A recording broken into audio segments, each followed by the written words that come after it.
Shalom. Shalom, shalom. First and foremost, we give all praise and glory to Yahweh, Bashim Yahushua, Bashim Kakadash, the bonds to the apostles of GMS of Ruel, so until the faithful man continue doing the work of the Lord. Now, Lord willing, it's something weird. I don't know what's wrong with my phone. My shit keep fucking up. I'm trying to record. It's not recording, so I'm on my old phone. This one don't got internet, so I'm just going to use this just to record, to read the scripture. But I'm going to make this quick video. Hopefully it doesn't fuck up on me. Lord willing. Off this, if you watch that show, the Black Mirror, I want to make a quick, I want to get a statement that this man made on the show and link it to the scriptures and show you that prophecy is true. The words of the Lord is true. You know, the word of the Lord is tried 7 times. It's pure. And the scriptures say, that it's truth, it's life, and this right here proves it one of many ways. It proves that prophecy, Revelation 9. All right, so real quick, let me just read it. This off a website, I guess. The rap Black Mirror fact check. Do most soldiers really not shoot? It says the episode "Men Against Fire" is inspired by a book of the same name that has been widely cited by war makers, but might be wrong. Now, this guy in this, if you know that show Black Mirror, they show that Mark of the Beast a lot. The Michael C. hip. In this episode, these soldiers had this Michael C. hip inside their brain, and it was controlling what they see, and so they was killing civilians, but they looked a different way to them, and some scientists or whatever the fuck nigga came in and explained. Once this nigga, knew that what was going on, a scientist came in and explained to him what was going on. Why is they got that, that micro C hip inside their brain, So, and real quick, I just want to read what he said, and then I'm going to get a scripture to explain that. It says, humans, we give ourselves a bad rap, but we are generally empathetic as a species. We don't actually really want to kill each other, which is a good thing until your future depends on wiping out the enemy. I don't know much history you studied in school. Many years ago, talking early 20th century, most soldiers didn't even fire their weapons, or if they did, they would just aim over the heads of their enemies. They did it on purpose. British Army World War I, the Brigader, I'm pretty sure I pronounced that wrong, he walked the line with a stick and would whack his men in order to get them to shoot. Even in World War II, in a firefight, only 15 to 20% of the men who pulled the trigger fated the world at stake, and only 15% opened fire. What does that tell you? It tells me that the war would have been over a whole lot quicker if the military got its shit together. We adapted. Better training, better conditioning. Then comes the Vietnam War, and the shooting percentage goes up to 85%. A lot of bullets flying, the kills are still low. Alright? It says, plus the guys who did get it killed, most of them came back messed up in the head. Alright, so yeah, Esau wants death and destruction, man. But the Lord preserved certain men during these wars. Like he said, World War I and World War II. To bring forth us. And real quick, I had to look it up to see if that was true. And the AI, it says, what percentage of soldiers fired their weapons in World War I? It says it's difficult to determine the exact percentage of soldiers who fired their weapons in World War I due to the nature of historical record keeping in combat situations. Some sources suggest a significant number of soldiers may not have fired their weapons in combat. Military historian, veteran Samuel L. Lehman Marshall, based on interviews with soldiers after World War II, claimed that typically no more than 15 to 20% of soldiers in combat would engage the enemy by firing their weapons. Some sources citing Marshall's work state the number could be as low as 6% for U.S. troops in World War One. All right, so this estimates suggest that the majority of soldiers in combat, perhaps as many as 75 to 85%, might not have fired their weapons at all or consistently. All right, and it's at different reasons, pretty much, because some of them, they didn't really want to kill, they didn't want to show mercy, they didn't want to reveal the position, perceived safety and cover, lack of vision targets, fear and instant weapon handling and difficulties. Now, I say all that to say what?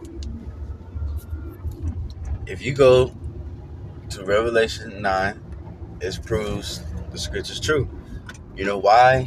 Of course, that percentage wasn't 100% true. We don't know the 100% percentage. But either way, they were saying it was low. Now, why is that? Because the Lord had a plan, Revelation 9 and 1, it says, "And the fifth angel sounded, and I saw a star fall from heaven unto the earth, and to him was given the key of the bottomless pit, and that bottomless pit was Europe. And he opened the bottomless pit, and there arose a smoke out of the pit, and the smoke of a great furnace, and the sun and the air were darkened by reason of the smoke of the pit. And they came out of the smoke locusts upon the earth, and unto them were given power as the scorpions of the earth have power." And we know that the power of the scorpion is in the tail. And you see the warplanes that they was fighting in World War One. You know what I'm saying? Alright, so this is speaking about World War One. It says, "And it was commanded them that they should not hurt the grass of the earth, neither any green tree, neither any tree, any green thing, neither any tree, but only those men which had not the seal of God in their foreheads." So the Lord had preserved certain men. Certain men had a seal on their foreheads. They was protected. In other words, the Lord was like, "No, you ain't gonna kill these certain men." You know what I'm saying? And the Lord did that to preserve, the elect, because certain of our forefathers, or great grandfathers, fought in World War One, World War Two. Some in Vietnam, and and the Lord preserved certain brothers. So certain brothers actually have been in actual combat, or there's some brothers that actually been over into these dangerous places. Bombs exploded close to them and shit. You know what I'm saying? And shit, brother told me that, shit could have went bad. He heard a fucking bomb go off and shit. Shit could have, they could have went to battle that day, but the Lord, the Lord calmed that shit down. Because who knows? Anything could have happened. Bullets don't have no name. That brother could have got hurt or killed or whatever the case is. You know what I'm saying? And like I said, it's brothers that actually been in battle and fought and shooting, probably, and obviously, took some men out, Lord preserved that man too, But this one, chiefly, is talking about, like I said, World War One. Our forefathers some of our forefathers was in that battle, and the Lord preserved that. Just like that study said, a lot of people didn't even fire their weapon. This is a lot of people involved, man. It's a war without war, and it was a spirit that only, not too much men actually fired their weapon. You see, so hey, man, so that's beautiful, man. But Esau, I can see him doing that, man, with the Michael C. hip. He gonna want to up the score, up the kill count. So you know what I'm saying? So he might do something like that. He might, use the Michael C. hip to where, okay, I'm gonna put this in your brain, so now you ain't gonna have no type of fear. They got the super soldiers, and you ain't gonna have no fear. You ain't gonna, you're gonna be calculated and shit, but you ain't gonna, because I seen that too. I seen in World War One video, a dude, they was in the trenches or whatever, and they was about to fucking charge. Everybody charged, And this one dude, he act like he's about to charge. And then this nigga, he's like, hell nah. Everybody left and shit, he went right back into that little hole and shit. You know? But, Esau, he gonna make these super soldiers, man. Esau, Moab making super soldiers as well, too. And they gonna probably put them with no fear and super strong and more accurate in their shootings because they want more people to die. All right, that's their plan. All right. But, again, the Lord's gonna protect us in this time, man. So yeah, man, that's pretty much the point. I just wanted to bring out that information. I heard that and I was like, whoa, like, damn, is that true? I had to look it up, and it reminded me of this scripture. So that just proved the scriptures to be true. All right, once again, I love little nuggets like that, man. I like studying like things like that because it's interesting, man. Because it's so much layers to everything, man. And what's that scripture says is the glory of the Most High to conceal a thing. This is the glory of a king to search it out. And you hear certain things, and you just search it out, and then you just find it to be not only in studies and